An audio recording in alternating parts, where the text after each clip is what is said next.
জুতো নিয়ে এসে আমার দিদা এখন র্যাম্প ওয়াক করে দেখাচ্ছে। Hello friends, good morning. চলে আসলাম নতুন একটা ব্লগ নিয়ে। তো সবাইকে জানাই শুভ নববর্ষ, প্রীতি, শুভেচ্ছা ও ভালোবাসা। তো সবাই কেমন আছে? আশা করি সবাই খুব খুব খুব ভালো আছে। তো আমি বাড়ি চলে এসেছিলাম, তারপরে তোমাদের সাথে কিছু শেয়ার করা হয়নি। তো আজকে নববর্ষ। তো আমাদের মিশু ফোন করেছিল সকালবেলায় যাওয়ার জন্য।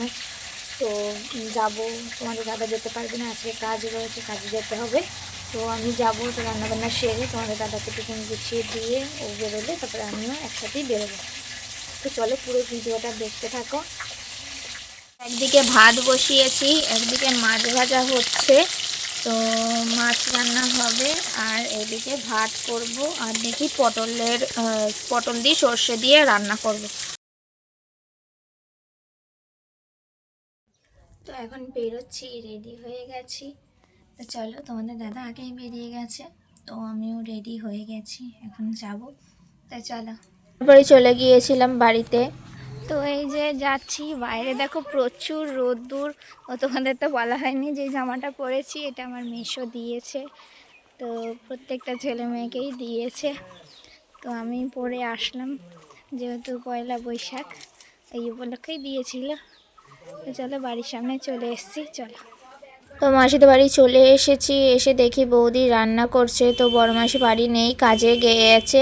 তো এখানে সব কিছু রান্নাবান্নার জিনিস গুছিয়ে এনেছে, আর মেশো এখানে বসেছিল। তো মা আগের দিন পুজো সকাল দিয়েছিল, কিন্তু বিকেলে কাজে গিয়েছিল, তো সেই প্রসাদটা রয়েছে, তাই মেশোর সাথে মা আর কি কথা বলছে। দুপুরে খাওয়া দাওয়া হলো, এখন একটু বিশ্রাম নেই। তো তখন তোমাদেরকে দেখালাম যে বৌদি রান্না করছিল। তো মাসির ছেলে আর মেয়ে দুজনেই এসেছে, আর আমরা এই খাওয়া দাওয়া করে সবে উঠলাম, খাওয়া দাওয়া শেষ হয়েছে। তখন একটু ঘুম দেবো, তা বিকেলবেলায় আবার বাড়ি যেতে হবে। চলো।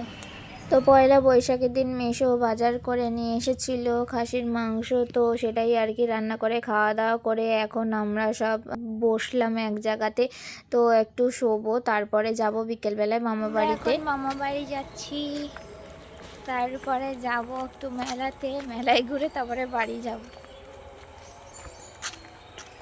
তো একটু শুয়েছিলাম, তারপর বাড়ি গেলাম, গিয়ে ড্রেস চেঞ্জ করে চলে এসেছি। এখন যাচ্ছি মামা বাড়ি, চলো। তো ছোটো মাসি আসেনি, ভাই আর বনু এসেছিল। তো বনুকে আমার মাসির ছোটো ছেলেটা নিয়ে এসেছিল। তো যাই হোক, এখন যাচ্ছি মামা বাড়ি। তো তো হাঁটতে হাঁটতেই যাব। তো যাওয়ার সময় দেখো কত আম কুড়িয়েছিলাম, আর দিদাও কিছু আম কুড়িয়েছিল। তো সেই আমগুলো সব এক জায়গায় রেখেছে। তো বেশ বড় বড় আম, আগের দিন ঝড় হয়েছিল, সেই আমগুলো পড়েছিল। তো আমরাও আজকে কুড়াতে কুড়াতে যাচ্ছিলাম রাস্তা দিয়ে, নিয়ে গিয়ে দিদার কাছে দিলাম, আর খানিকটা প্লাস্টিকে করে বাড়ি নিয়ে এসেছিলাম। তো ভীষণই আনন্দ হচ্ছিল বড় বড় আম কুড়িয়ে। তো ভাই বোন ছোট, ওদের যেন আরো বেশি আনন্দ হচ্ছিল। আমার মা জুতো নিয়ে এসে আমার দিদা এখন র্যাম্প ওয়াক করে দেখাচ্ছে।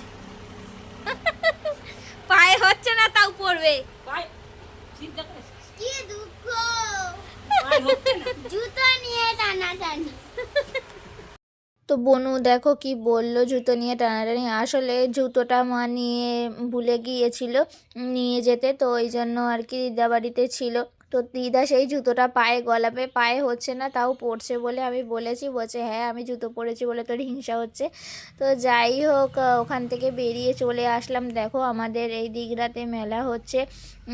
তো পয়লা বৈশাখের দিন আর কি মেলাটা হয়। তো ভাই বোনকে নিয়ে একবারে ঘুরিয়ে নিয়ে তারপরে আমরা বাড়ির দিকে চলে যাব। আমি, ভাই আর বোনও একসাথে বাড়ি ফিরবো। তো মেলা ঘুরে তারপরে বাড়ি চলে এসলাম।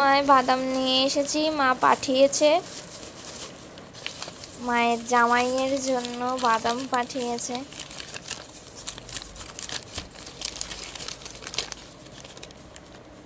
ওই যে বাদাম,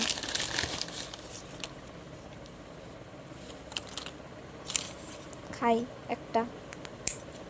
মায়ের জামাইয়ের জন্য পাঠিয়েছিল ঠিকই, কিন্তু আমি আগে উদ্বোধন করে নিচ্ছি। বাদাম আমি সেরকম একটা খাই না বলা ভুল, মানে সেরকম মানে খুব ভালো খাই না, কিন্তু খাই। তো এই ভাজা বাদামগুলো বেশ খেতে ভালো লাগে। তো যাই হোক, একটুখানি খেয়ে দেখি কেমন ভাজা হয়েছে বাদামটা। তো ওই জন্য নিয়ে আমি আগে একটু খেয়ে নিই, ওকে পরে দেবো। তো প্যাকেট শুধু ওরই ধরা থাকবে, ও আবার বাদাম খেতে খুব ভালোবাসে, ওর জন্য মেলায় গেলেই ওর জন্য আগে বাদাম নিয়ে আসা হয়, আমি কিংবা যেই থাকুক আমার সাথে সে আবার ওর জন্য বাদাম পাঠিয়ে দেয়। তো যাই হোক, ভিডিওটা এই পর্যন্তই। ভালো লাগলে অবশ্যই like, comment, share and subscribe করে পাশে থেকো বন্ধুরা। তো আবারও চলে আসবো নতুন কোনো ভিডিও নিয়ে, তখনকার মতন টাটা সবাইকে।